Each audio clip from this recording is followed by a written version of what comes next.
AI बी तिथे येते आणि म्हणते की झाडाला धडकून विमान पडलं. अरे पण त्या हाईटला तिथं झाड होतं का? तिथं जी होती ती सगळी झुडपं होती आणि काही एक झाड नाही. त्यांनी लिहिले अनेक ट्रीज, मेनी ट्रीज, म्हणजे अनेक झाडं तिथं होती.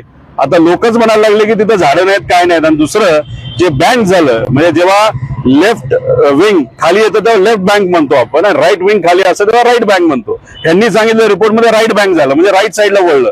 अरे बाबा, दुनियाला माहिती ते लेफ्ट साईडला वळलंय, लेफ्ट बँक झालंय, रिपोर्टमध्ये राईट बँक म्हणता. म्हणजे हे टेक्निकल विषय जे महत्वाचे आहेत त्या विषयामध्ये त्यांच्याकडनं जर काम चुकारपणा होत असेल, नाही तर मुद्दामून खोटं रिपोर्ट आणि सगळ्यांचं लक्ष या खोट्या रिपोर्टकडे असावं आणि टाइमपास त्या ठिकाणी व्हावा, अशी भूमिका जर DGCA ची असेल, मंत्र्याची असेल, नाहीतर या छुपा हात या सगळ्या प्रकरणाच्या मागे ज्या व्यक्तीचा, पॉवरफुल व्यक्तीचा आहे, त्याला जर वाटत असेल तर ते स्वप्न.